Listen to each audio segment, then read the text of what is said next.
여러분, 100세 시대. 이 말이 이제는 마냥 축복으로만 들리지는 않죠. 오히려 철저한 계획이 없으면 거대한 도전이 될 수 있는 그런 시대가 됐습니다. 그래서 오늘 이 자료들을 바탕으로 긴 수명이라는 현실이 우리 사회에 던지는 과제들을 한번 제대로 들여다보고요. 어떻게 하면 더 당당하고 풍요로운 인생 2막을 맞이할 수 있을지 그 구체적인 전략들을 함께 살펴보겠습니다. 자, 그럼 바로 본론으로 들어가 보죠. 여러분 스스로에게 한번 물어보세요. 나는 과연 이 100세 시대를 맞이할 준비가 되어 있는가? 대한민국은 이미 초고령 사회에 진입했고요. 많은 어르신들이 사실 여가나 즐거움을 위해서가 아니라 정말 생계를 위해 어쩔 수 없이 일터로 다시 나가시는 게 지금 우리의 냉정한 현실입니다. 이 숫자 한번 보시겠어요? 66만 원. 이게 뭘 의미하는 숫자일까요? 이게 바로 2024년 기준으로 우리가 받는 국민연금의 월 평균 수령액입니다. 66만 원이라. 잠시 이 숫자가 어떤 의미인지 한번 생각해 보시죠. 그리고 바로 다음 숫자입니다. 134만 원.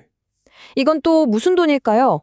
이건 바로 한 사람이 한 달을 사는 데 필요한 최소한의 비용, 그러니까 최저 생계비를 말하는 겁니다. 방금 보신 66만 원이랑 비교하니까 벌써부터 뭔가 이상하다는 느낌이 확 오시죠? 자, 이 그래프를 보시면 현실이 정말 한눈에 들어옵니다. 우리가 받는 평균 연금으로는 최소한의 생활조차 유지하기가 어렵다는 거죠. 바로 이 엄청난 격차 때문에 많은 어르신들이 젊었을 때 좀 더 아끼고 모을 걸 하고 후회하시면서 생존을 위해 다시 일터로 나가실 수밖에 없는 겁니다. 자, 그럼 우리가 노후 준비에서 맞닥뜨리는 가장 위험한 구간부터 한번 살펴보겠습니다. 바로 소득 크레바스를 건너는 문제인데요. 주된 소득은 딱 끊겼는데 연금은 아직 안 나오는 이 시기. 마치 깊고 위험한 빙하의 틈, 크레바스 같다고 해서 붙은 이름입니다. 소득 크레바스를 좀 더 명확하게 정의하자면 이렇습니다. 평균적으로 50대 초반에 주된 직장에서 퇴직을 하는데 국민연금은 65세가 되어야 나오기 시작하잖아요. 그 사이에 약 10년에서 12년, 이 소득 공백기를 어떻게 버티느냐가 우리 노후 생활의 질을 결정짓는 정말 가장 중요한 분수령이 되는 거죠. 하지만 너무 암울한 이야기만 할 수는 없죠. 이 문제를 해결할 긍정적인 해법도 분명히 있습니다. 이제 분위기를 좀 바꿔서요.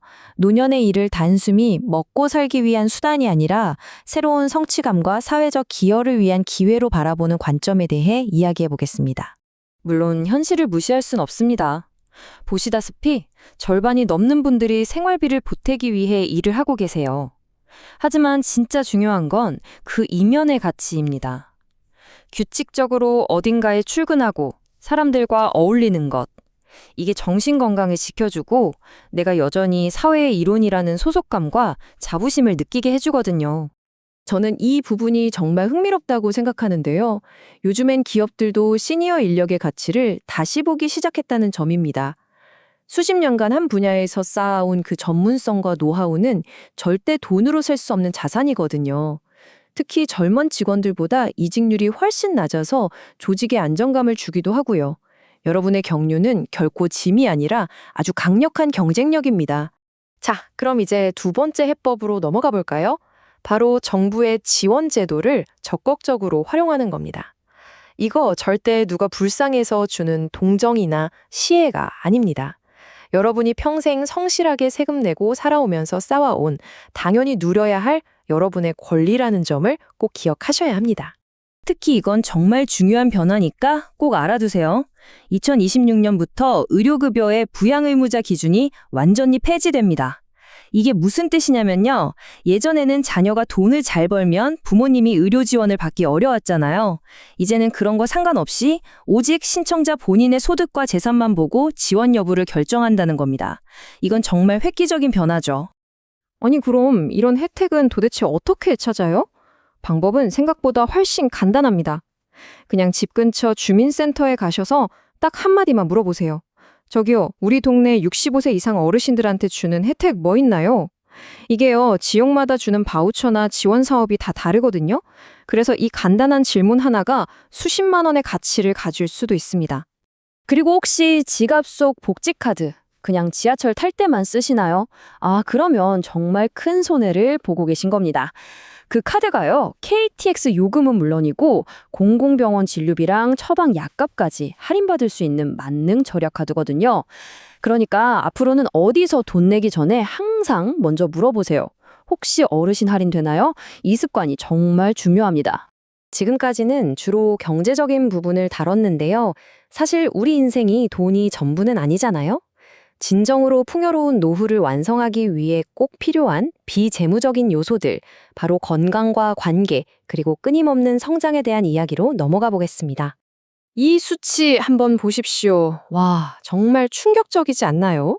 20년 이상을 함께 산 부부의 이혼, 이른바 황혼 이혼 비율이 20년 만에 거의 3배 가까이 급증했습니다. 가장 큰 원인이 뭐냐면 퇴직 후에 남편들이 예전의 가부장적인 태도를 버리지 못하고 아내와 소통하는 데 실패하기 때문이라고 합니다. 핵심은 딱 이겁니다. 배우자는 더 이상 내 시중을 들어주는 조수가 아닙니다.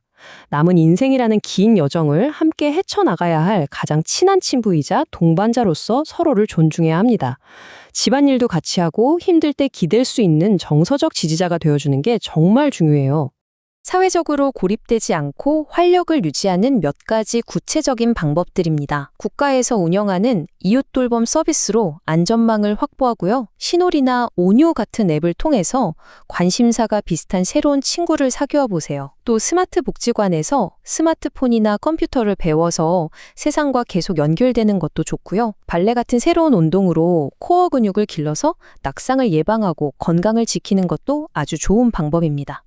이 길을 먼저 걸어가신 70대 어르신이 남긴 이 한마디가 참 가슴을 울립니다. 영원히 젊을 줄 알고 함부로 쓴 돈이 제일 아깝다. 젊었을 때의 무분별한 소비를 지금 와서 가장 후회한다는 거죠. 결국 재정적인 안정이 행복한 노후의 가장 기본적인 토대라는 걸 잊지 말라는 정말 뼈아픈 조언입니다. 네, 여러분, 60세는 결코 인생의 끝이 아닙니다. 오히려 자녀 양육이나 직장 같은 무거운 책임에서 벗어나서 온전히 나를 위해 살 수 있는 새로운 기회의 시작이죠. 이를 통해 나의 가치를 다시 증명하고 새로운 배움을 통해 성장하고 좋은 관계를 통해 삶을 즐기세요. 오늘 함께 살펴본 이 전략들을 길잡이 삼아서 여러분의 인생 이막을 그 누구보다 멋지고 빛나게 만들어 가시기를 진심으로 응원하겠습니다.